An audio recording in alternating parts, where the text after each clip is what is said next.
NKC Art. Point perspective Seaquarium. Open up a new page and zoom out so you can see all the edges.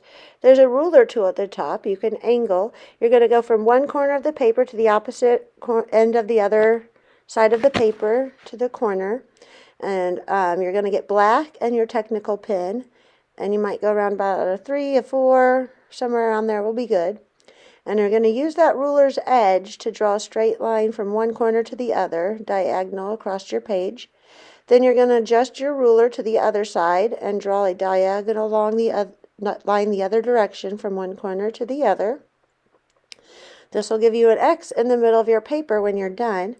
The middle of that X, the very part where those two lines intersect, is where your vanishing point is going to be, where everything is way off in the distance until you can't see it anymore. The next thing you're going to do is you're going to use that ruler to draw a straight line on the sides of your page from one diagonal line to the other. These are going to be where like the windows are seamed together, like on the side of this aquarium. So I'm going to go ahead and put a few lines down. Make sure that those lines are touching your diagonal line so that you can fill this in with color later. You can't have any cracks to fill the color in. And notice how I have to have that ruler over there when I'm drawing with the ruler on, right next to where I had it, to finish my line so that there's no cracks.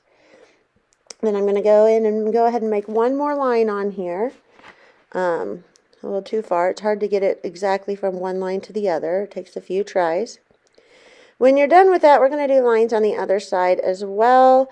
I try to line them up about the same distance as the other windows on the other side. It can be a little bit difficult to do. Just try your best and see what you can come up with. If you want to take your time, you can also probably use that ruler a little bit better and work towards you, or work for you, to get those lines about where they're the same on both sides. Use that ruler on the floor now to draw horizontal lines across your page. I like to line mine up with the window cracks. You don't have to. It's just going to be for the tile on the floor. We're going to make some checkers. Then when I want to do my other lines to crisscross to make my checkers, I'm going to angle at that vanishing point with my ruler, and then it's going to come out wider on the end. So it looks like the floor is wider where I am and then gets smaller back in the distance. I'm going to add a few lines from that vanishing point, and it'll kind of make a checker pattern for me. So that looks like tile going down the hallway. On the top, I'm just going to connect those two window lines on the side to each other with like a curve. Some of that curve may have to go off the paper, so it looks like it's just cropped out of the picture. Once you get your seaquarium drawn, you can add some sea life. So you could add like some sea plants in here, some rocks. You could do sharks, fish. If you need help drawing something, you can always look up on Safari and see if you can find like shark clip art. Anything clip art that somebody else drew is going to be easy to look at and draw off of. So I like to look up like whale clip art, shark clip art, stingrays would be nice to put in your seaquarium. So I'm trying to add a coral. I'm not very good at coral. I don't remember what it looks like.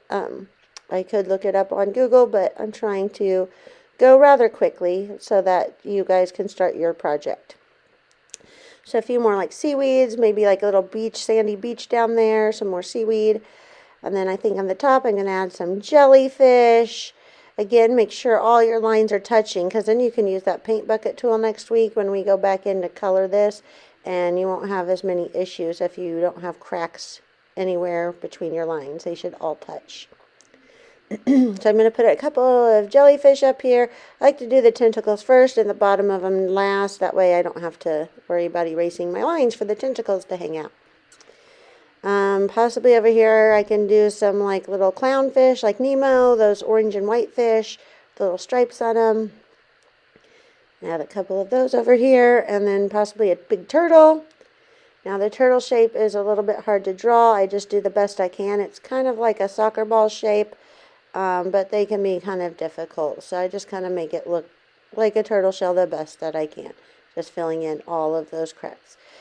Again, anytime you make a mistake, you can hit that back arrow instead of using the eraser, and it'll just take your mistake away from you. You can hit it back as many times as you need to fix any mistakes that you might have. So I think I'm going to add some like angelfish over here, and then possibly like a couple of like a school of little fish going on right over here. And again, like I said, you could add anything you want to your Seaquarium. When you're done, make sure you go to those 3 lines at the top and save it to your gallery. Submit it to Canvas so I can see it.